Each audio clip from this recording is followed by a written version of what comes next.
I am audible, signal आ रहा है तो ठीक है, अलर्ट हो गया, आप लोग बैठ जाइए और एक जगह ध्यान रखिए, एक जगह ध्यान रखिए, केवल मेरी ओर देखिए, मेरी बात को सुनिए। आज हम लोग ने जो प्रोग्राम डिसाइड किया है वो है कि 1 घंटे में कम से कम हम लोग 30 क्वेश्चन इलेक्ट्रोमैग्नेटिक इंडक्शन और अल्टरनेटिंग करंट के डिस्कस कर लेंगे, ठीक है ना।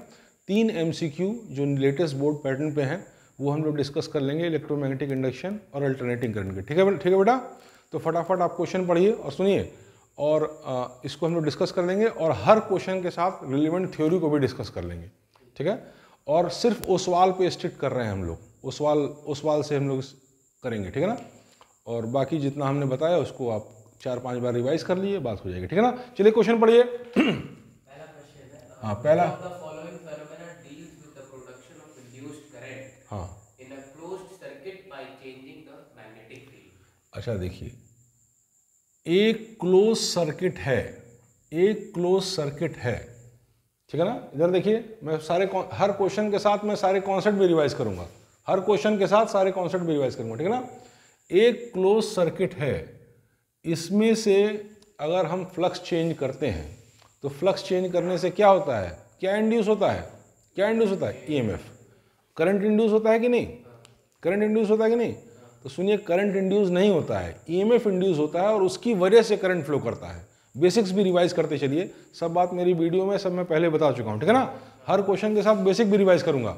तो एक क्लोज सर्किट है, एक क्लोज लूप है, उसमें अगर करंट फ्लो कर रहा है, एक क्लोज लूप है, एक क्लोज सर्किट है, उस क्लोज लूप पे अगर फ्लक्स चेंज कर रहा है तो उसमें एक EMF इंड्यूस होगा और इस इंड्यूस्ड EMF की वजह से करंट फ्लो करेगा। ये डिस्कशन हो चुका है। तो कौन सा फिनोमिनॉन, 3-4 फिनोमिनॉन दिए होंगे ऑप्शन में, पूछ रहा कौन सा फिनोमिनॉन ये बताता है कि क्लोज लूप से अगर हम फ्लक्स चेंज करें तो उसमें एक करंट इंड्यूस होगा, ठीक है ना। तो बात में आई तो हाँ, तो बताइए कौन कौन से ऑप्शन दिए हैं। पहला ऑप्शन है इलेक्ट्रोमैग्नेटिक इंडक्शन, तो यही बात सही है, यही फिनोमिनन बताता है, ठीक है ना। तो बाकी ऑप्शन पढ़ने की जरूरत ही नहीं है, ठीक है ना। हाँ, बाकी पढ़ने की जरूरत ही नहीं है। तो देखिए, हमारे साथ आप 30 क्वेश्चंस को प्रैक्टिस करिए। इधर देखिए, उस सवाल से 30 प्रैक्टिस कीजिए और बाकी जो बचा है घर पे आके प्रैक्टिस कीजिए, फिर कल आके प्रैक्टिस करिए। ये भी सेशन हमारा जो है फ्रूटफुल हो जाएगा, ठीक है ना। अब एग्जाम के समय अगर आप घर पे ही बैठ के पढ़ने लगेंगे तो उससे भी हमेशा आप अलर्ट नहीं रह पाएंगे, इसलिए क्लासेस आते रहिए 4-5 दिन जो भी अभी है एग्जाम के पहले, ठीक है ना। तो अब आप गौर से देखिए, नेक्स्ट क्वेश्चन पढ़िए आप। Next question, 1 maxwell is equal to how many webers. इसको आप देख लीजिएगा, एक मैक्सवेल कितने वेबर के, मैक्सवेल एक यूनिट है मैग्नेटिक फील्ड इंटेंसिटी की, वेबर भी यूनिट है मैग्नेटिक फील्ड इंटेंसिटी की, गॉस भी यूनिट है, टेस्ला भी यूनिट है, ठीक है ना। तो इंटर कन्वर्जन देख लीजिएगा आप, ठीक है ना। हाँ ठीक है, उसको आप देख लीजिएगा, है ना। हाँ ठीक है, वो हर किताबों में दिया रहता है, ठीक है ना। ये यूनिट्स हैं उसकी, इसमें से 1 मैक्सवेल कितने के बराबर है, इतनी बात आप तैयार कर लीजिए, ठीक है ना। अब नेक्स्ट क्वेश्चन पढ़िए आप। नेक्स्ट क्वेश्चन, मैग्नेटिक फ्लक्स का डायमेंशन फॉर्मूला क्या है, तो इसको आप बड़े आराम से निकाल लेंगे। मैग्नेटिक फ्लक्स क्या होता है, B.A। मैग्नेटिक फ्लक्स क्या होता है, किसके बराबर होता है, B.A। फ्लक्स बराबर, हाँ, B.A। B भी वेक्टर है और A भी एरिया वेक्टर है, is equal to BA cos theta. तो इसका डायमेंशन फॉर्मूला वही होगा जो B इंटू A का होगा, ठीक है ना। तो एरिया का डायमेंशन फॉर्मूला क्या है, L² और B का डायमेंशन फॉर्मूला आप निकाल लीजिए, ठीक है ना। पुट कर देंगे, आपका आंसर आ जाएगा, कोई बहुत बड़ी बात नहीं है, हो जाएगा ना, ये कर लेंगे, एकदम कॉन्फिडेंट है। देखिए एक बात सुनिए, ऐसे ही क्वेश्चंस आपके पास आएंगे, लेकिन सुनिए इधर देखिए, लेकिन आसान क्वेश्चंस की भी प्रैक्टिस करनी पड़ती है ना एक बार। हाँ, तो क्वेश्चंस की प्रैक्टिस कर लिए, कर लेंगे ये बात, तो ठीक है। अब नेक्स्ट क्वेश्चन पढ़िए, क्वेश्चन नंबर 4।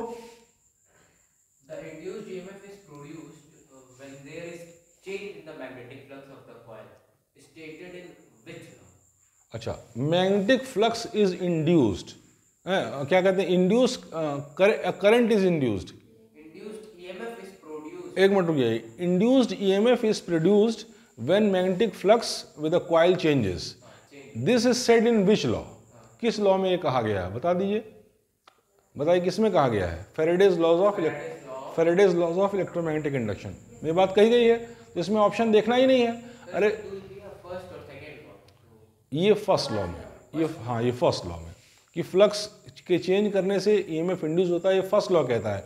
और सेकेंड लॉ क्या बताता है कि ईएमएफ का डायरेक्शन क्या होगा, ईएमएफ का डायरेक्शन क्या होगा।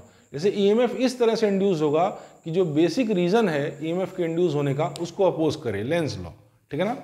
और ये क्या बताता है कि जब फ्लक्स चेंज करते हैं तो ईएमएफ इंड्यूस होता है, ये केवल फैराडेज फर्स्ट लॉ कहता है। बात समझ में आ रही है, बात समझ में आ रही है। तो अब आप देखिए फैराडेज फर्स्ट लॉ, ठीक है ना। तो अब आप देखिए ऐसे ही आपके आसान आसान क्वेश्चन बोर्ड में आएंगे। आप इस तरह का जो आपको थिक टैंक दिया गया है उसको 4-5 बार आप करके अपने दिमाग में वैल्यू सिस्टम में रख लीजिए और सारे वीडियोस को देख लीजिए। इसके बाद अगर आधा नंबर भी आ जाता है तो बोलिए हम यहीं पर हैं। अगला क्वेश्चन है, हाँ नेक्स्ट बोलिए। The magnitude of magnetic flux is expressed as, the magnitude of magnetic flux is expressed as, हाँ फ्लक्स का जो है मैग्नीट्यूड कैसे रिप्रेजेंट किया जाएगा, फ्लक्स बराबर B dot A is equal to B A cos theta, ठीक है ना, बी ए कॉस थीटा, इस तरह से होगा। समझ में आ गया। अब नेक्स्ट क्वेश्चन पढ़िए। क्वेश्चंस पे आइडिया बन रहा है ना आपका, क्वेश्चंस पे आइडिया बन रहा है। इधर देखिए गौर से देखिए, मैंने आप लोग के साथ इलेक्ट्रिसिटी के क्वेश्चंस डिस्कस कर लिए। इधर देखिए करंट इलेक्ट्रिसिटी के डिस्कस कर लिए, ठीक है ना। मैग्नेटिज्म के काफ़ी क्वेश्चन डिस्कस कर लिए। अब इलेक्ट्रोमैग्नेटिक इंडक्शन अल्टरनेटिंग करंट के मैं 3-4 दिन में काफ़ी क्वेश्चन डिस्कस कर लूँगा। और इलेक्ट्रोस्टैटिक्स का मैं टेस्ट ले चुका हूँ 1-2 बार, 1-2 टेस्ट और ले लूँगा, बात खत्म। बात समझ में आ रही है। तो क्वेश्चंस पे आइडिया बन रहा है न्यूमेरिकल पे, बढ़िया समझ में आ रहा है, ठीक है। मार्क्स हटा दीजिए, मार्क्स हटाइए। नेक्स्ट बोलिए क्वेश्चन नंबर 6। हाँ क्वेश्चन नंबर 6 बोलिए। इफ जो थीटा है, हाँ बी और डॉट, अगर बी और एरिया वेक्टर में अगर मैग्नेटिक फील्ड इंटेंसिटी और एरिया वेक्टर के बीच का एंगल कितना है, 90 डिग्री है, तो क्या बोल रहा है, जीरो, तो magnitude of the magnetic flux, तो मैग्नीट्यूड ऑफ मैग्नेटिक फ्लक्स 0 होगा, क्योंकि फ्लक्स हाँ फ्लक्स बराबर बी ए कॉस 90 डिग्री और कॉस 90 की वैल्यू 0 है, इसलिए फ्लक्स 0 होगा। सुन लीजिए, अगर मैग्नेटिक फील्ड और एरिया वेक्टर के बीच का एंगल 90 डिग्री है तो उस एरिया से जो मैग्नेटिक फ्लक्स जाएगा वो 0 होगा। बात समझ में आ रही है, बात समझ में आ रही है। अब एक क्वेश्चन और बताइए, क्वेश्चन नंबर 7 बोलिए। मैग्नेटिक एनर्जी डेंसिटी की एसआई यूनिट क्या है, मैग्नेटिक एनर्जी डेंसिटी की एसआई यूनिट क्या है। तो मैग्नेटिक एनर्जी डेंसिटी क्या होगी, magnetic energy per unit volume, magnetic energy per unit, हाँ b²/2 mu naught, b²/2 mu naught, magnetic energy per unit volume. तो ऑप्शन है हाँ joule per metre cube, weber per metre to the power 4, newton metre, coulomb metre. Magnetic energy per unit volume, per unit magnetic energy per unit volume की unit पूछ रहा है ना, magnetic energy density, हाँ हाँ हाँ, मैग्नेटिक एनर्जी डेंसिटी पूछ रहा है ना, इसकी यूनिट क्या है। तो magnetic energy per unit volume ही मैग्नेटिक डेंसिटी है। तो ये क्या आता था, b²/2 म्यू नॉट, ठीक है ना, b²/2 म्यू नॉट ये था आपका मैग्नेटिक एनर्जी डेंसिटी। तो अब इस निकाल लीजिए, म्यू नॉट की पुट कर दीजिए, बी की पुट कर दीजिए, आपका आंसर आ जाएगा। बात समझ में आ रही है हैं, ये कर लेंगे आप लोग, कोई दिक्कत नहीं होगी, बोलो बेटा। अच्छा अब देखिए अगर हम लोग थोड़ा सा लाइन ऑफ एक्शन देखकर तेजी से आगे बढ़ेंगे तो हम लोग ज़्यादा क्वेश्चंस कर पाएंगे। तो क्या कर पाएंगे, ज़्यादा क्वेश्चंस कर पाएंगे। तो कभी कभी लाइन ऑफ एक्शन देखकर भी फटाफट आगे बढ़ जाइए। इसमें से डस्टर कहाँ गया, डस्टर देखिए इसमें से निकालिए। सर इसका आंसर है जूल पर मीटर। हाँ ठीक है, वो निकल जाएगा। डस्टर कपड़े का होगा, कपड़े का होगा। इसमें देखिए नेक्स्ट क्वेश्चन पढ़िए, next question. An ideal inductor of a coil हाँ, has how much ohmic resistance? An ideal inductor of a coil has how much ohmic resistance, यही पूछ रहा है ना। एक आइडियल इंडक्टर है किसी कॉइल का जिसमें से ओमिक रेजिस्टेंस कितना होगा। तो मैंने आपको बताया था कि क्या बताया था, इसका कॉन्सेप्ट मैं रिवाइज कर रहा हूँ, फिर से देखिए मेरे वीडियो में भी है, मैं फिर से रिवाइज कर रहा हूँ, ठीक है ना। क्वेश्चन देखिए, क्वेश्चंस के साथ आपको कॉन्सेप्ट्स रिवाइज करना है, ये नहीं केवल आंसर आ गया। बात समझ में आई, उससे रिलेवेंट आगे पीछे की सारी बातों को जानना है, आपको बेसिक्स तैयार करना है। बात समझ में आई। तो एक आइडियल इंडक्टर मैंने बताया था, ideal inductor, ideal capacitor, ideal resistor. तो मैंने क्या बोला था कि आइडियल कुछ नहीं होता है, आइडियल कुछ नहीं होता है, लेकिन जब वो कहता है तो हम आइडियल मान लेते हैं। तो अगर आइडियल इंडक्टर है तो ओमिक रेजिस्टेंस 0 होगा। बात समझ में आई? अगर आइडियल है तो ओमिक रेजिस्टेंस 0 होगा। हालांकि आइडियल होता नहीं है, किसी भी इंडक्टर में कुछ ना कुछ ओमिक रेजिस्टेंस भी होता है और कुछ ना कुछ कैपेसिटेंस भी होता है। ये डिस्कशन हुआ था कि नहीं हुआ था? तो अब नेक्स्ट क्वेश्चन बोलिए, नेक्स्ट क्वेश्चन बोलिए, पढ़िए पढ़िए।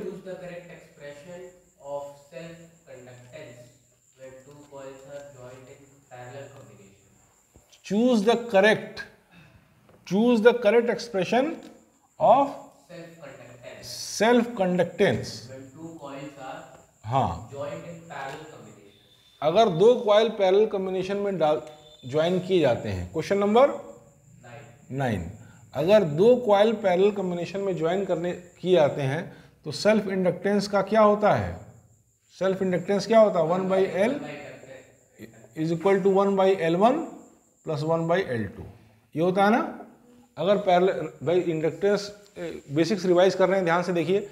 इंडक्टर का जो कॉम्बिनेशन होता है वो इस तरीके से होता है। इंडक्टर का कॉम्बिनेशन इस तरीके से होता है पैरेलल में, और सीरीज में होता है L बराबर L1 plus L2 plus so on up to Ln। मतलब जिस तरह से रजिस्टर का होता है उस तरह से इंडक्टर का होता है पैरेलल में, और कैपेसिटर का उल्टा होता है, कैपेसिटर का उल्टा होता है। और इसका इसका रेसिप्रोकल क्या होता है? इंडक्टर का 1/L का हाँ, एक्चुअल में इसको ससेप्टेंस कहते हैं, ससेप्टेंस कहते हैं।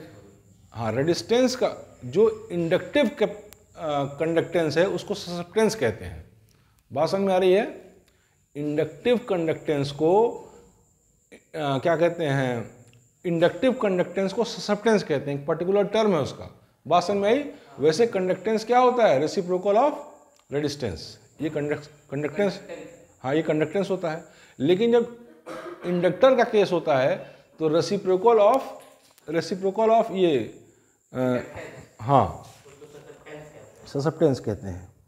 बात समझ में आ गई? अगर ये उल्टे में लगाया गया तो क्या आएगा? क्या आएगा? हाँ, अगर उसे कह दीजिए अपने आप निकाल दे, है ना? पैरेलल का उल्टा हो जाएगा तो सीरीज हो जाएगा। नहीं, क्या पढ़ रहा है? पढ़िए फिर से। Choose the correct expression of self-conductance when two coils are joined in parallel combination. Two coils are joined in parallel, तो सेल्फ कंडक्टेंस का जो करेक्ट रिलेशन होगा वो क्या होगा? वो सेल्फ कंडक्टेंस का करेक्ट रिलेशन क्या होगा कि resultant self conductance is equal to self conductance of first plus second. बात समझ में आ रही है? रिजल्टेंट सेल्फ कंडक्टेंस बराबर सेल्फ कंडक्टेंस ऑफ फर्स्ट और plus self conductance of second. देख लीजिए। सिंपल सीरीज में। हाँ, नहीं, सीरीज में नहीं, एक्चुअल में पैरेलल में है तो रेसिप्रोकल बराबर होगा। लेकिन जैसे क्वेश्चन पढ़िए, बड़ा सफाई से पढ़िए, लिस्ट जल्दी पढ़िए। Choose the correct expression of self-conductance when two coils are joined in parallel combination. जब दो कॉइल्स को पैरेलल कॉम्बिनेशन में ज्वाइन करेंगे तो रेजिस्टेंस होगा 1/R is equal to 1/R1 plus 1/R2। तो 1/R क्या होगा? Self conductance. तो सेल्फ कंडक्टेंस बराबर, हाँ, तो self conductance of 1 plus self conductance of 2 is equal to net self conductance. हाँ, मतलब सीरीज टाइप में आ जाएगा। बात समझ में आ रही है? ठीक है, आंसर मिल गया। अब नेक्स्ट पढ़िए, नेक्स्ट पढ़िए। क्वेश्चन नंबर 10 पढ़िए फटाफट। हाँ, लेंस लॉ। हाँ, तो मैंने आपको क्या ये बताया नहीं था? किताब एकदम मत, किताब छूना नहीं है। अब मैं बता रहा हूँ, मैं आपसे सीरियस बता रहा हूँ, पहले दिन से ही बता रहा हूँ। जितनी बातें मैं बता रहा हूँ उसके बाद किताब को टच भी नहीं करना है। किताब टच करने से टाइम वेस्ट होगा, आपका टाइम वेस्ट होगा। और टाइम अब तो एकदम नहीं टाइम है। जो बातें उसी को रिवाइज करिए, वो एकदम आपको वेल प्रिपेयर्ड होनी चाहिए। बात समझ में आई? और सारी बातें तो उसी से लग रही हैं। तो अब आप देखिए, नेक्स्ट क्वेश्चन पढ़िए। हाँ, Lenz law works under which of the law? क्या ये बताया नहीं है? Lenz law is according to law of conservation of energy. बताए थे ना? Lenz law is according to law of conservation of energy, बताए थे ना, कंजर्वेशन ऑफ एनर्जी बताए थे ना, Lenz law is according to law of conservation of energy. ठीक है, नेक्स्ट बताइए, next question. Which of the following device converts mechanical energy into electrical energy? कौन सी ऐसी डिवाइस है जो कन्वर्ट करती है मैकेनिकल एनर्जी को इलेक्ट्रिकल एनर्जी में? अभी हाँ, जनरेटर, ठीक है ना, AC होना है AC जनरेटर या DC? दोनों में मैकेनिकल एनर्जी को इलेक्ट्रिकल एनर्जी में कन्वर्ट करता है। तो क्या ऑप्शन बनाएंगे? नहीं, दोनों अलग अलग ऑप्शन दिया है, तो एसी जनरेटर। AC हाँ, बात समझ में आ गई? तो क्वेश्चन पढ़िए, विच of the following device converts mechanical energy into electrical? Which of the following device converts, हाँ नहीं सुनिए, विच of the following device converts mechanical energy into electrical energy.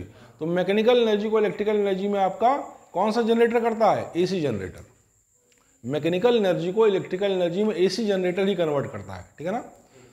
ठीक है, जनरेटर दो तरह का होता है, एसी और डीसी, लेकिन जो एसी जनरेटर होता है उसमें मैकेनिकल एनर्जी को इलेक्ट्रिकल एनर्जी में कन्वर्ट किया जाता है।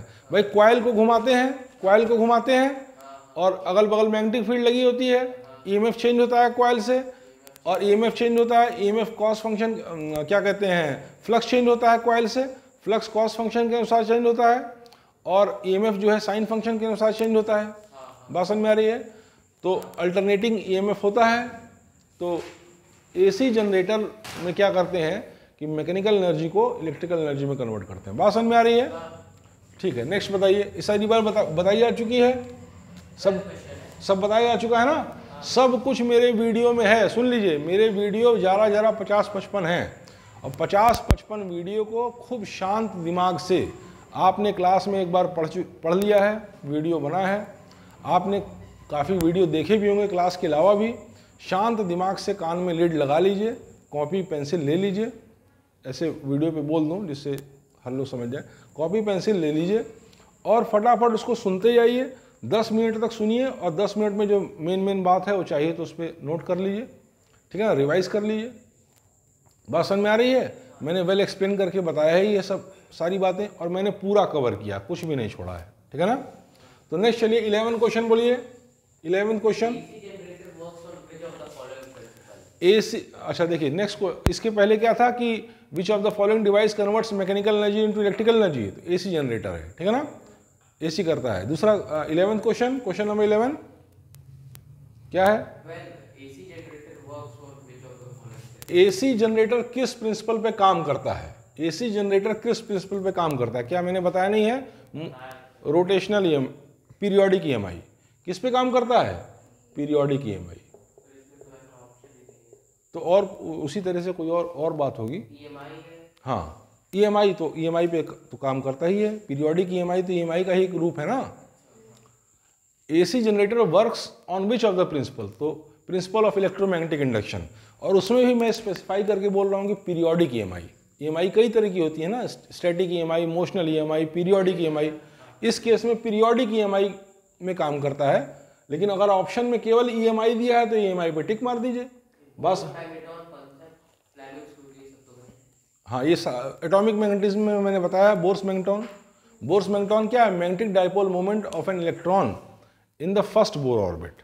फर्स्ट बोर ऑर्बिट में जो इलेक्ट्रॉन का मैग्नेटिक डाइपोल मोमेंट होगा वही बोर्स मैग्नेट्रॉन है, ये हम बता चुके हैं। एटॉमिक मैग्नेटिज्म में खूब डिटेल में समझाए हैं, खूब डिटेल में है। हाँ भाई, एटॉमिक मैग्नेटिज्म का भी वीडियो अपलोड है, सारा का सारा सिलेबस अपलोड है, एक एक बात। आप तो उस दिन क्लास में थे जब हम बताए थे एटॉमिक मैग्नेटिज्म, फिर से देख लीजिएगा, रिवाइज करना पड़ता है ना।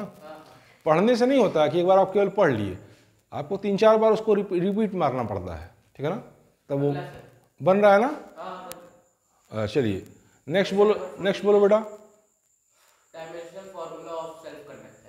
Dimension formula of self conductance, अब उनको पढ़ने दीजिए। Dimension formula of self conductance, self conductance का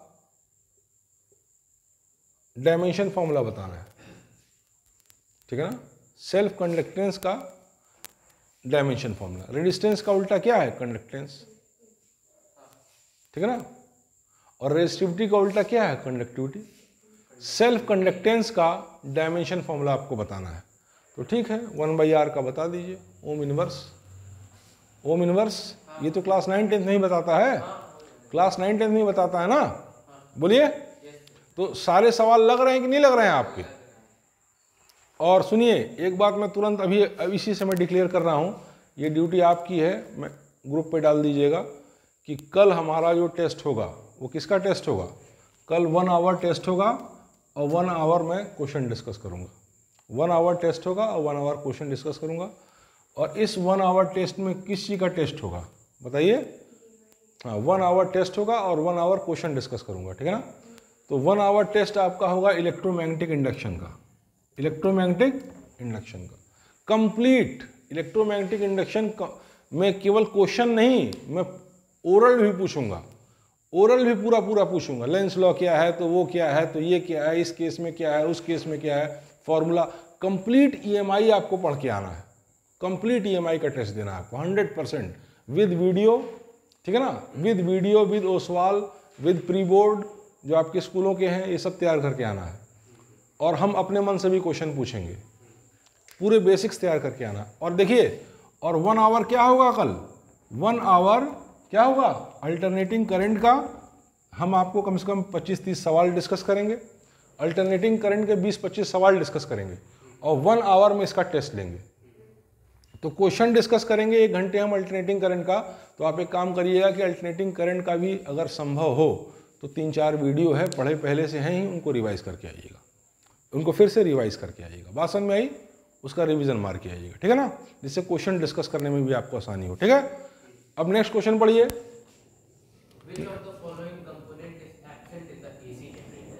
Which of the following component is absent in the AC generator? AC generator में कौन सा कंपोनेंट जो है एब्सेंट होता है? तो ये तो AC DC का जो स्ट्रक्चर है, पूरा स्ट्रक्चर जो करके बताते हैं कैसे कैसे क्या है, ब्रश क्या है, स्प्लिट रिंग क्या है, कम्यूटेटर क्या है, ये सारी बात आपको बताते हैं, 9-10 सही बताते हैं ना। तो उसी में कोई ऐसा चीज़ होगा जो मिस हो रहा होगा AC में। पढ़िए, ऑप्शन पढ़िए। हाँ, मेटालिक फॉयल, हाँ, आर्मेचर, हाँ, ब्रशेस, स्प्लिट रिंग्स और मेटेलिक फॉयल, आर्मेचर और ब्रशेस। तो इसमें से कौन सा AC में मिस कर रहा है? इसको एक बार देख लीजिएगा। मेरे ख्याल से मेटेलिक रिंग तो है ही है, हाँ वो, हाँ फॉयल तो है ही, और क्या है, और क्या ऑप्शन है? स्लिप रिंग्स होता है AC में, एक बार देख लीजिएगा। एक आप छोड़िए, बाद में देखिएगा, इसको बस गोला बना दीजिए। अब जैसे मान लीजिए कि 40-50 सवाल आप डिस्कस कर रहे हैं, एक सवाल आपको, इसको आप एक बार कंफर्म उसमें देख लीजिएगा, ठीक है ना, ठीक है। अब नेक्स्ट पढ़िए, नेक्स्ट क्वेश्चन पढ़िए, क्वेश्चन नंबर 15। हाँ,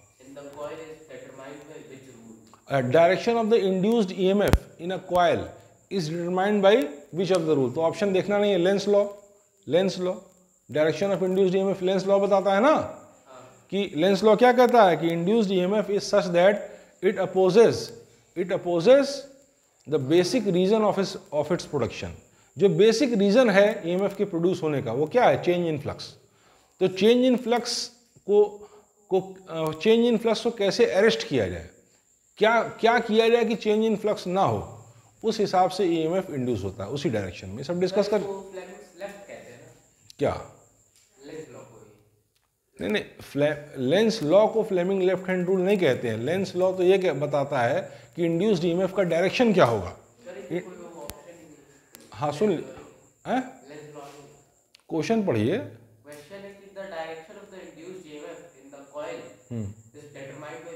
अच्छा, तो ये दूसरा क्वेश्चन हो गया, ये क्वेश्चन दूसरा हो गया। Direction of induced EMF in the coil is determined by which of the rule? तो ये क्वेश्चन ही बहुत करेक्ट नहीं है, इंड्यूस्ड करंट बोलना चाहिए था। The direction of induced current is determined by which of the rule, ठीक है ना।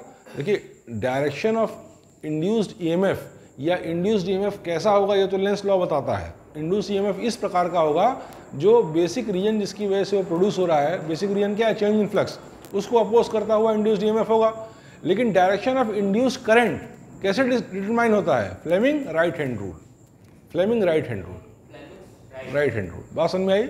मैंने बताया था ना, ऐसे आप कर लीजिए, ऐसे आप कर लीजिए। मैंने लेफ्ट हैंड रूल पहले आपको बताया था, फादर मदर चाइल्ड।